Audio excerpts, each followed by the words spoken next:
In relating the circumstances which have led to my confinement within this refuge for the demented, I am aware that my present position will create a natural doubt of the authenticity of my narrative.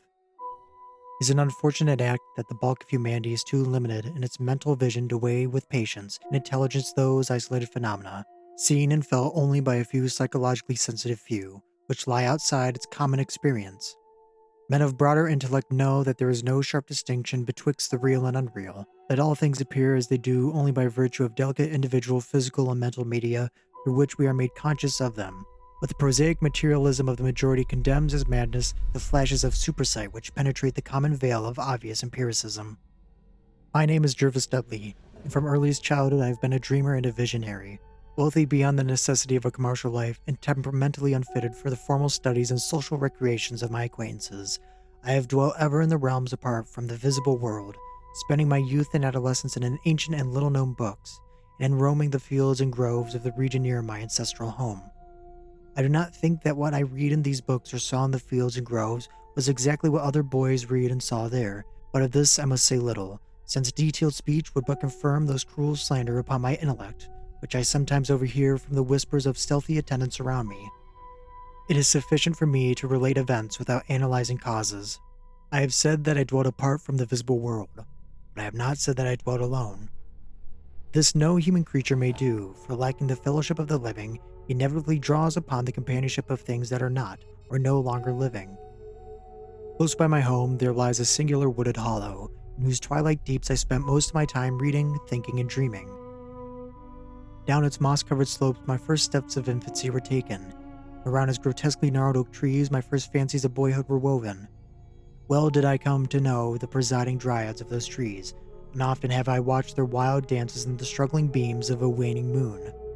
But of these things I must not now speak. I will only tell of the lone tomb in the darkest of the hillside thickets, the deserted tomb of the Hydes, an old and exalted family whose last direct descendant had been laid within its black recesses many decades before my birth. The vault to which I refer is of ancient granite, weathered and discolored by the mists and dampness of many generations. Excavated back into the hillside, the structure is visible only at the entrance. The door, a ponderous and forbidding slab of stone, hangs upon rusted iron hinges, is fastened ajar in a queerly sinister way by means of heavy iron chains and padlocks, according to a gruesome fashion of half a century ago. The abode of the race whose signs are here inurned had once crowned the declivity which holds this tomb, but had long since fallen victim to the flames which sprang upon a disastrous stroke of lightning. Of the midnight storm which had destroyed the gloomy mansion, the older inhabitants of the region sometimes speak in hushed and uneasy voices, alluding to what they call divine wrath in a manner that in later years vaguely increased the always strong fascination which I felt for the forest-darkened sepulchre. One man only had perished in the fire. When the last of the Hydes was buried in this place of shade and stillness, a sad urnful of ashes had come from a distant land, to which the family had repaired when the mansion burned down. No one remains to lay flowers before the granite portal, and few care to brave the depressing shadows which seem to linger strangely about the water-torn stones. I shall never forget the afternoon when I first stumbled upon the half-hidden house of death. It was in midsummer, when the alchemy of nature transmutes the sylvan landscape to one vivid and almost homogeneous mass of green. When the senses are well nigh intoxicated, with the surging seas and moist verdure and the subtly indefinable odors of the soil and the vegetation. In such surroundings the mind loses its perspective, time and space become trivial and unreal, and echoes of a forgotten prehistoric past beat insistently upon the enthralled consciousness.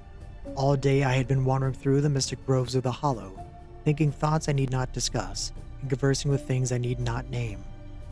In years a child of 10, I had seen and heard many wonders unknown to the throng, and when oddly aged in certain respects. When upon forcing my way between the two savage clumps of briars, I suddenly encountered the entrance of the vault. I had no knowledge of what I had discovered. The dark blocks of granite, the door so curiously ajar, and the funeral carvings above the arch aroused in me no associations of mournful or terrible character. Of graves and tombs I knew and imagined much, but had on account of my peculiar temperament been kept from all personal contact with churchyards and cemeteries. The strange stone house on the woodland slope was to me only a source of interest and speculation, and its cold, damp interior into which I vainly peered through the aperture so tantalizingly left contained for me no hint of death or decay. But in that instant of curiosity was born the madly unreasoning desire which had brought me to this hell of confinement. Spurred on by a voice which must have come from the hideous soul of the forest, I resolved to enter the beckoning gloom in spite of the ponderous change which barred my passage. In the waning light of day, I alternately rattled the rusty implements with a view to throwing wide the stone door, and essayed to squeeze my slight form through the space already provided. Either plan met with success.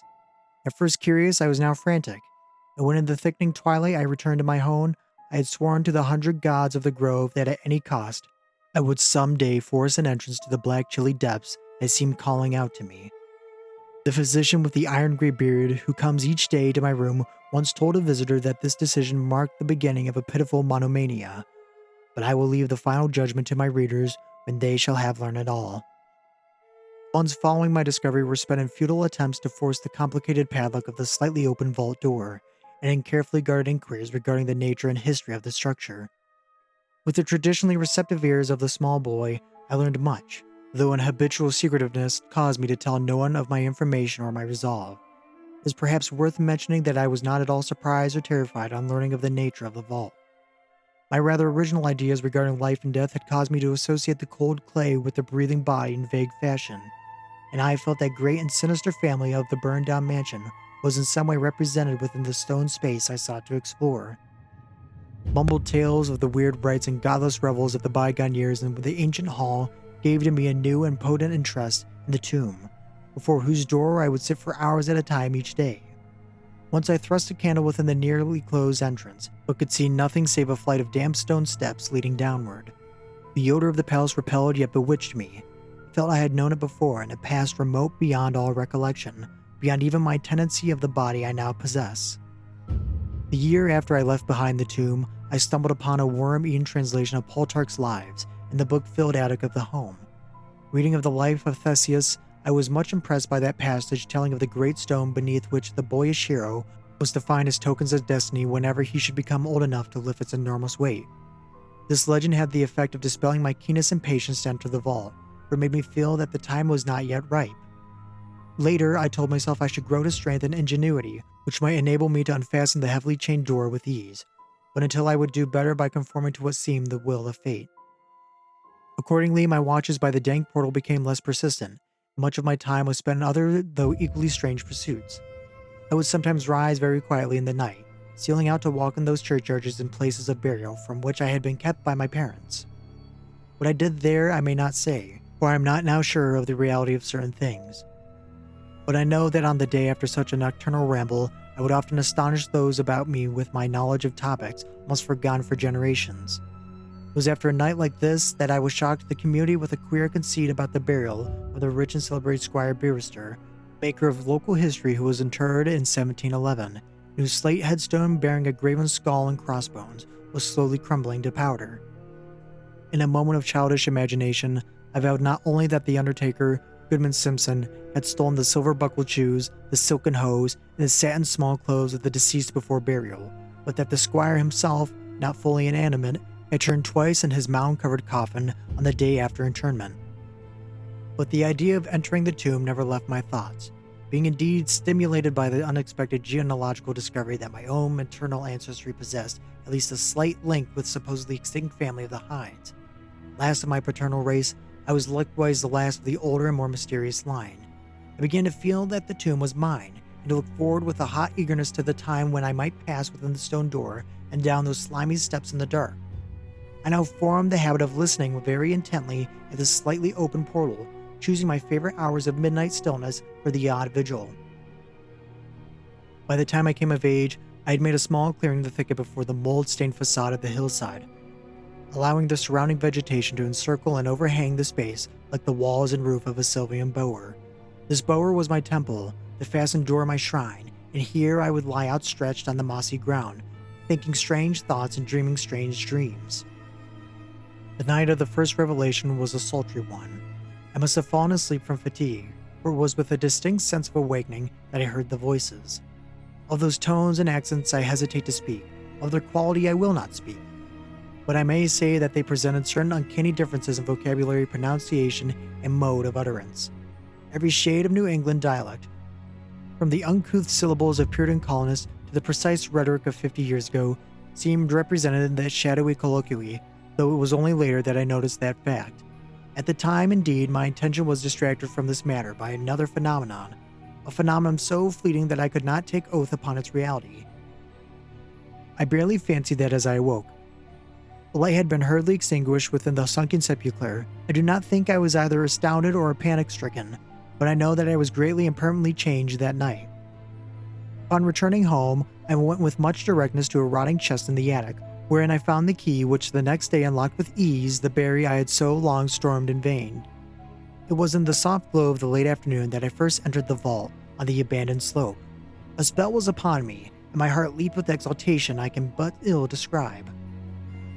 As I closed the door behind me and descended the dripping steps by the light of my lone candle, I seemed to know the way, and though the candle sputtered with the stifling reek of the place, I felt singularly at home in the musty, charnel house air. Looking about me, I beheld many marble slabs bearing coffins, or the remains of coffins. Some of these were sealed and intact, but others nearly vanquished, leaving silver handles and plates isolated amidst certain curious heaps of whitish dust. Upon one plate I read the name of Sir Geoffrey Hyde, who had come from Sussex in 1640 and died here a few years later. The conspicuous alcove was one fairly well-preserved and unattended casket, adorned with a single name which brought to me both a smile and a shudder. An odd impulse caused me to climb upon the broad slab, extinguish my candle, and lie down within the vacant box. In the gray light of dawn, I staggered from the vault and locked the chain of the door behind me. I was no longer a young man, though but 21 winters had chilled my bodily frame. Early rising villagers who observed my homeward progress looked at me strangely and marveled at the signs of ribald revelry which they saw and whose life was known to be sober and solitary. I did not appear before my parents till after a long and refreshing sleep. Henceforward I haunted the tomb each night, seeing, hearing, and doing things I must never reveal. My speech, always susceptible to environmental influences, was the first thing to succumb to the change. My suddenly acquired archaism of dictation was soon remarked upon. Later, a queer boldness and recklessness came into my demeanor, till I unconsciously grew to possess the bearing of a man of the world despite my lifelong seclusion. My formerly silent tongue waxed voluble with the easy grace of a Chesterfield or the godless cynicism of a Rochester. I displayed a peculiar erudition utterly unlike the fantastic monkish lore over which I had pored in youth. I covered the fly-leaves of my books with facile impromptu epigrams which brought upon suggestions of Gay, Prior, and the sprightliest of Augustan wits and rhymesters. One morning at breakfast, I came close to disaster by declaiming in palpably licorice accents and a fusion of 18th century Canlian mirth, a bit of Georgian playfulness never recorded in a book, which ran something like this: "Come hither, my lads, with your tankards of ale, and drink to present before it shall fail. Pile each on your platter a mountain of beef, for 'tis eating and drinking that bring us relief. So fill up your glass, for life will soon pass. When you're dead, you'll ne'er drink to your king or your lass. Anacreon had a red nose, so they say, but what's a red nose if you're happy and gay? Gad split me, I'd rather be red whilst I'm here than white as a lily and dead half a year. So Betty, my miss, come give me a kiss. In hell there's no innkeeper daughter like this." Young Harry, propped up, just as straight as he's able, will soon lose his wig and slip under the table. Then fill up your goblets and pass them around, better under the table than under the ground. So revel your chaff as you thirstily quaff, under 6 feet of dirt 'tis less easy to laugh. The fiends strike me blue, I'm scarce able to walk, and damn me if I can stand upright or talk. Here, landlord, bid Betty to summon a chair, I'll try home for a while, for my wife is not there. So lend me a hand, I'm not able to stand, but I'm gay whilst I linger on top of the land. About this time I conceived my present fear of fire and thunderstorms. Previously indifferent to such things, I had now an unspeakable horror of them, and would retire to the innermost recesses of the house whenever the heavens threatened an electrical display. A favorite haunt of mine during the day was the ruined cellar of the mansion that had burned down, and in fancy I would picture the structure as it had been in its prime. On one occasion I startled a villager by leading him confidently to a shallow sub-cellar, of whose existence I seemed to know in spite of the fact that it had been unseen and forgotten for many generations. At last came that which I had long feared. My parents, alarmed by the altered manner and appearance of their only son, commenced to exert over my movements a kindly espionage which threatened to result in disaster. I had told no one of my visits to the tomb, having guarded my secret purpose with religious zeal since childhood. but now I was forced to exercise care in threading the mazes of the wooded hollow that I might throw off the possible pursuer. My key to the vault I kept suspended from a cord about my neck, its presence known only to me.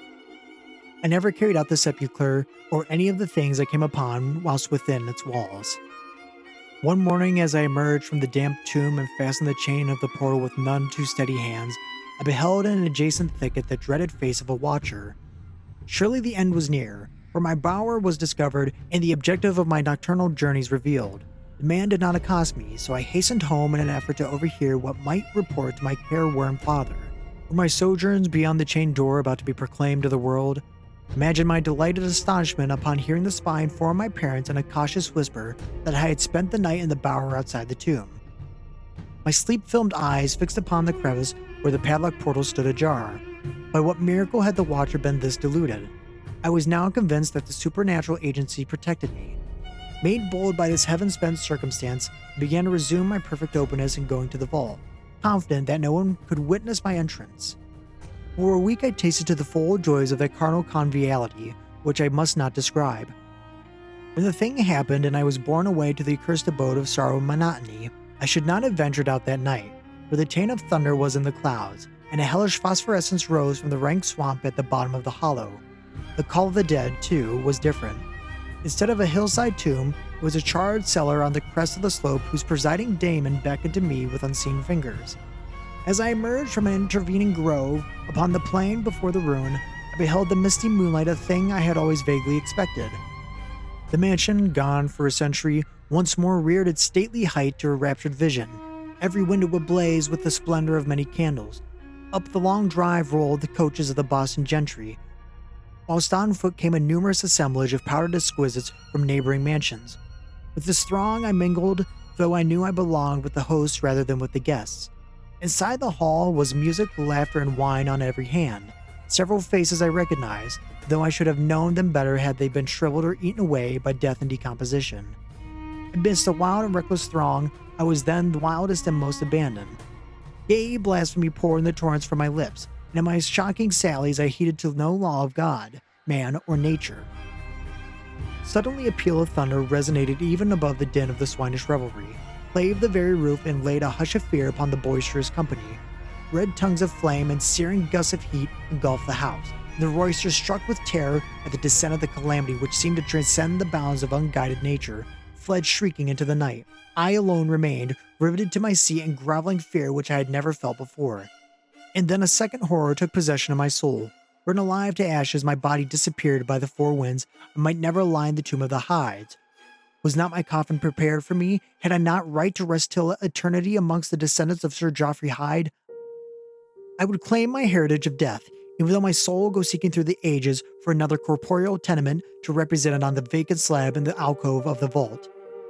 Gervais Hyde shall never share the sad fate of Palnurus. As the phantom of the burning house faded, I found myself screaming and struggling madly in the arms of two men, one of whom was the spy who had followed me to the tomb.